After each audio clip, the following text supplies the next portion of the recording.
Hey, what's going on, everybody? This is Antonio here for Poppa Home. We're talking about turning credit into wealth by using the power of real estate. Me and my partner Caleb. How you doing, Caleb? Hey. We out here at a property here where, hey, we haven't acquired it yet. I'm not too sure whether or not we are going to acquire it, but it's a nice property that we just came across because our other properties are right around the corner there. But this property here is vacant. Looks pretty great. Roof looks nice. Trim, the trim looks good here, and overall it can possibly be another sub 2 property here that we might can pick up.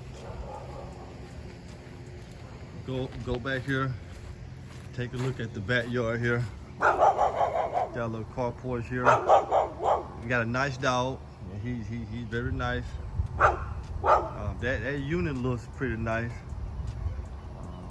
Yard just needs to be cleaned up. I noticed in this neighborhood here, we got a lot of tall trees, lots of backyard. A lot of tall trees, lots of backyard here. So if we get a pan view of the neighborhood, you know, I always like to give letter grades to the neighborhoods. Well, we're in the A, B, C, D. Well, I'm gonna go ahead and get us some A+ here. But overall, I think we're gonna have another beautiful house here. Now we just viewing the outside of it.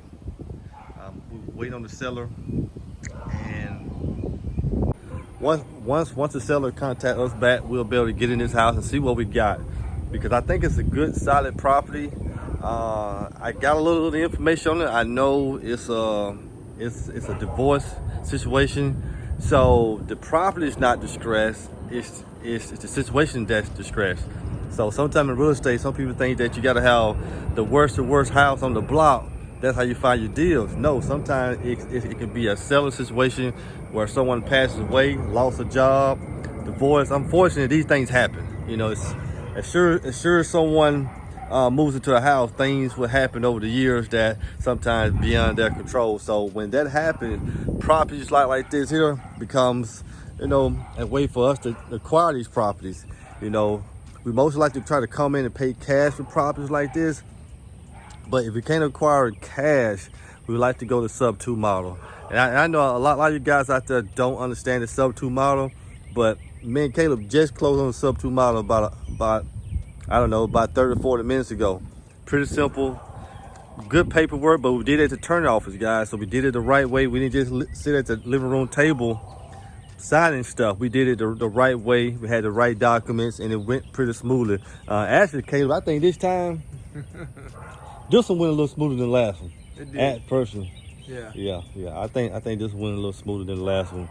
And me and Caleb, what we're doing out here in the market, we're trying to acquire good properties. You know, we're not trying to be in war zones. We're trying to be in neighborhoods where our own families will stay. There's not one property that me and him has acquired together that we want to let our own family members stay there. I wouldn't allow my daughter to stay there the whole entire night. So just know, if we get a property, it's always A, B neighborhood. You know, you never know. We might get some C's throughout the years, but properties like this here, once we acquire properties like this and we put them rent to own, I think they're gonna go in no time. So hey, you guys stay updated, stay posted. Don't forget to like, subscribe to the videos, because we got to shoot this thing up the rankings, guys. But now I'm gonna be stuck on page 100. I need to be up there with all the big boys when it comes to videos now. So make sure, see, there you go. I got 1 thumbs up. So make sure you do those things, guys. And this is the last thing when it comes to real estate. Real estate, my personal opinion, you know, we got the stock market, we got trading. I know a lot of guys do a lot of investing in tons of things, but I think real estate is the only thing that you can buy. Well, that value is going to go up every year. It probably not go up 5%. It may go up 1 or 2%, but it definitely goes up. And the day we buy, the day we make money. So, hey, you guys want to get into real estate? Start now. Hey, hit me up on my channel here. Send me a message. If you guys want to partner together with me and Caleb to do a little something, hit me up here. Send me a comment, inbox me, and let's make it happen. See you later. Bye-bye.